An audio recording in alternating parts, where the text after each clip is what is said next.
ఒక ప్రాంతంలో జరుగుతున్నది. భారతదేశంలోనే అల్పవర్గానికి చెందిన, అల్ప అంటే సమాజంలో నిమ్న వర్గానికి చెందినటువంటి వారు కొన్ని రకాల బ్యానర్స్ పట్టుకున్నారు. అదేమిటి అంటే, మేమందరం స్వదేశీయులం, బ్రాహ్మణులు విదేశీయులు, కాబట్టి వాళ్ళందరూ ఈ దేశం నుంచి వెళ్ళిపోవాలి అనే నినాదం. ఇలాంటిది ఒకటి వస్తుందన్న ఊహ కూడా మనకు తెలియదు. ఒక చోట ఇది వచ్చింది అంటే అర్థం వాళ్ళందరూ అతి నిమ్న జాతికి చెందిన సామాన్యులు, వాళ్ళు ఈ మాట అన్నారు అంటే అనగలిగే ఆలోచన వాళ్ళది కాదు, అనిపించిన కుట్ర ఒకటి జరుగుతుంది.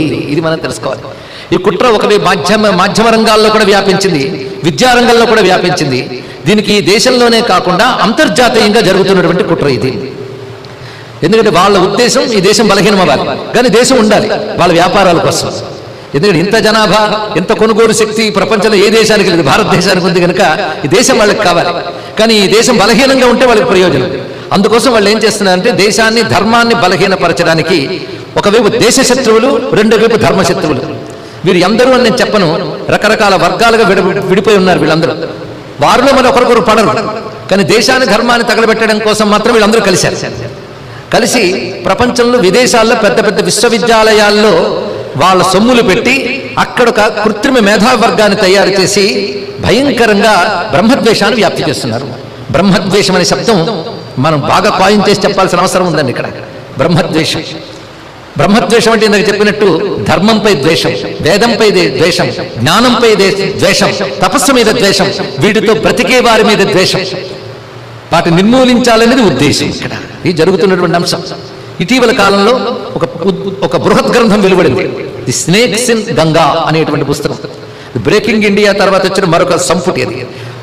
డాక్టర్ రాజీవ్ మల్హోత్రా మొదలైన ఒక వర్గము ఇన్ఫినిటీ ఫౌండేషన్ ద్వారా అమెరికాలో పరిశీలించి ఇచ్చిన ఒక అపూర్వమైనటువంటి సత్య గ్రంథం అండి. పెద్దలు ఇక్కడ ఉన్నవారు అప్పుడే పరిశీలించి ఉంటారు. దానిలో గమనించవలసిన అంశాలు ఎన్నో ఉన్నాయి. ఒక రాజకీయ పరంగా కానీ, బౌద్ధికంగా కానీ ధర్మాన్ని, దేశాన్ని ఎంత బలహీనపరచాలని కుట్ర పన్నారు. అందులో బ్రహ్మద్వేషం అనేది ప్రధాన సూత్రంగా తీసుకొచ్చారు. మన స్వాతంత్రం వచ్చిన తర్వాత అదేమో దురదృష్టమో కానీ ఇప్పటికీ మనకి 75 సంవత్సరాలకు ఒక భ్రాంతి ఉంది. ఆ భ్రాంతి ఏమిటంటే మనకు స్వాతంత్రం వచ్చింది అనేది, ఇంకోటి కాదు. ఇది కేవలం భ్రాంతిలో బ్రతుకుతున్నాం. మన స్వాతంత్రం వచ్చింది అనేది వాస్తవం కాదు, సత్యం కాదు. ఎందుకంటే భారతదేశాన్ని భారతీయత పాలించడం లేదు, భారత వ్యతిరేకత పాలించుతున్నది ఇక్కడ. అది రాజ్యాంగంలోంచి ఎలా తయారైంది అనేటువంటిది సవరించుకోవడానికి కూడా వీలు లేనంత భయంకరంగా తయారు చేశారు. ఈ 75 సంవత్సరాలు మన స్వాతంత్ర దేశంలో ఉన్నాం, సర్వమత సమానమనే భావంతో ఉన్నామనకు భ్రాంతులు కూడా బ్రతికం. కానీ ఒక తెలియని విధంగా కింద నుంచి కొల్లబెట్టారు మొత్తం కూడా. ఇటువంటి స్వరూపం ఏర్పడింది. ఇలాంటి సమయంలో మనం గమనించవలసినది, బ్రాహ్మణ బలం అంటే మన జాతిని మనం బలం చేసుకోవాలి. మనం గొప్పవారు అనుకోవడమే కాదు, మన జాతిని మనం బలం చేసుకోకపోతే భారత జాతిని బలపరచలేము, భారతదేశం